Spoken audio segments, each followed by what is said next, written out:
At a Legend of Zelda concert in Hong Kong, Connecticut, Zelda series producer A.G. the Samoan Bulldozer Aonuma reportedly got a little excited on stage and gauged the crowd's reaction to potentially seeing Skyward Sword on the Nintendo Switch. Which seems to me like he was going into business for himself, given that Nintendo had to kill the rumor the next day before it got out of control. And although no known footage exists of Aonuma's stunt, our correspondent's hard at work to deliver some by the end of this video. So until then, I hired a team of professional live-action actors to recreate the scene.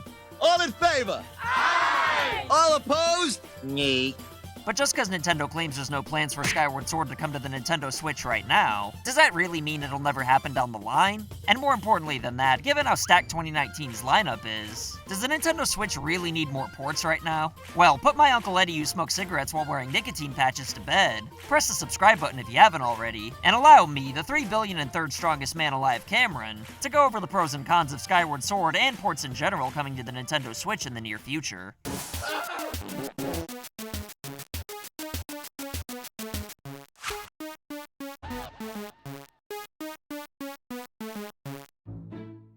If you're enough of a badass to have been watching my videos for the past year or so, then you'd probably know that I always defend Wii U ports coming over to the Switch, cause it's easy to do and not one person's ever played the Wii U anyway. So I'd just flat out be sad to let so many good games sit in limbo on a dead console. And the high sales of Wii U ports on the Switch prove that it was a good idea to bring the games over. But despite all that, there's still a lot of people who really hate the fact that the Switch's 2018 consisted mostly of games from the last generation. And even though I literally think every good Wii U game should come over to the Switch, even I found it frustrating to get so many all at once without new quality games to balance things out. But given the fact that there were an assload of people who were upset about there being so many Wii U ports on the Switch in 2018, I find it a little odd that many of those same people are also wanting Wii games to get the same treatment. I mean, since the Wii's obviously older than the Wii U, some of the games might feel a little more fresh, especially when they'd at least be in HD now, let alone portable, i.e. the main reason most people want just about everything ported over to the Switch. But way more people either already played Wii games or at least had the chance to since there were over 100 million Wiis sold. And not only that, but the Joy-Cons aren't the exact same thing as a Wii remote and nunchuck either.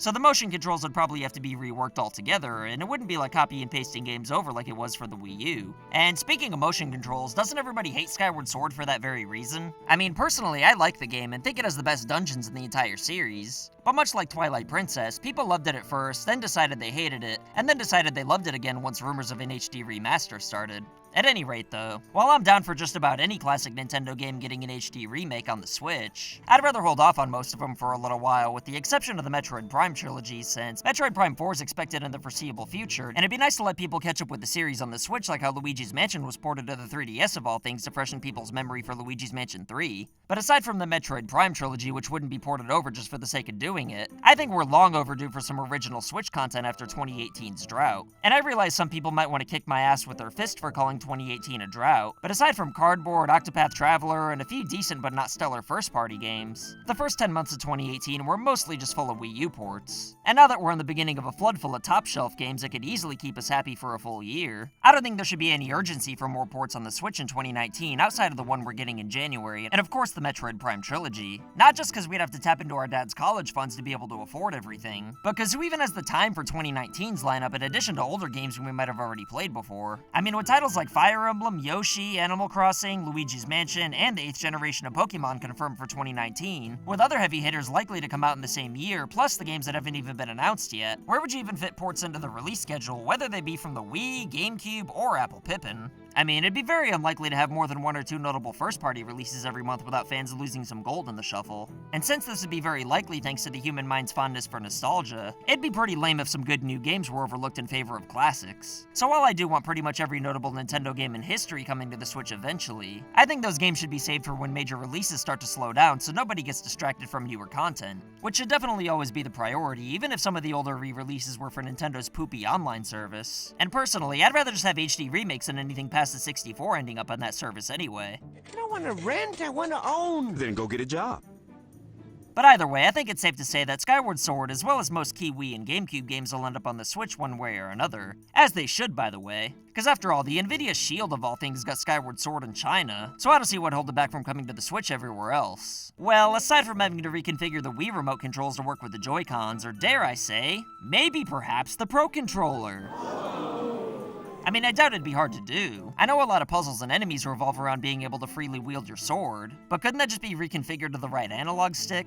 But then again, this is Nintendo we're talking about, so I'm not holding my breath over motion controls not being forced. But if there really aren't any plans to bring Skyward Sword to the Switch anytime soon, though, then the question still remains as to why the frig Onoma would go into business for himself and hype it up in the first place. But if I could put my detective hat on for a minute, I'd wager that since he's clearly passionate about the series he put so much of his life into, he probably just wants to give Skyward Sword another chance to shine now that enough time's passed to where people can fully appreciate it for what it is. And, you know, he probably gets money for every Zelda game sold, and with the Switch being so popular, it stands to reason that Skyward Sword Remastered would make him a few extra bucks to put towards his dream car. So even though Nintendo wasn't planning it before, there's certainly a demand for it now that Onoma teased it, which is really smart for him to do if he wants Skyward Sword on the Switch. Because of course a crowd full of Zelda fans is gonna go crazy for just about anything the series producer says in a surprise appearance. And now Nintendo's in the hot seat to deliver it at some point. Because even though they said there's no plans to, people are still going to be expecting it, even if it's at a subconscious level. Because they've told us a few times before that they had no plans on doing stuff and then ended up doing it. And I mean, Skyward Sword on the Switch would sell out the ass, come on. I'm not saying Onoma saying what he said was a premeditated elaborate plan or anything like that, but I'm sure he had all this stuff going on in his mind before he got carried away on stage. In fact, hold on, this just in. FUgameCrue's correspondent Phil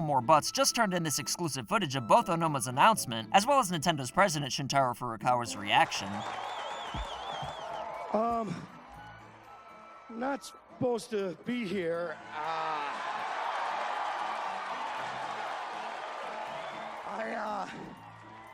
I guess I could sure use some Skyward Sword on the Nintendo Switch. It's about that. Yeah! You know what that's about? Yeah! Skyward Sword. Kicks ass, right? Yeah! And, What in the hell? Oh, please, God, I'm dreaming. I'm dreaming. you got some kick-ass shit!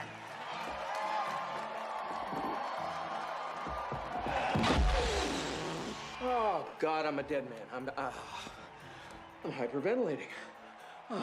So there you have it. And that exclusive footage wouldn't have been possible if it weren't for our supporters on Patreon, as well as the beautiful people who buy our shirts. So if you want more scoops like that, then consider checking our Patreon out or buying a shirt. And if you send us pictures of you ripping our shirts, then we'll put you in our videos. But what do you think about Skyward Sword or more ports in general coming to the Switch anytime soon? Do you think it makes sense to hold off on those till later? Or do you not think releasing too many good games at once could ever be a bad thing? Either way, let me know what you think in the comments below, and as always, my fat ass will pin whatever I find most entertaining. Don't forget to like and share this video to help this channel grow, because it really does go a long way. And if you're a badass sexy beast who likes being pandered to in end slates, then prove it by clicking the subscribe button if you haven't already. My name's Cameron Gooding Jr., and I'll see you next time. So I want to say thank you to your loyalty, thank you for your support.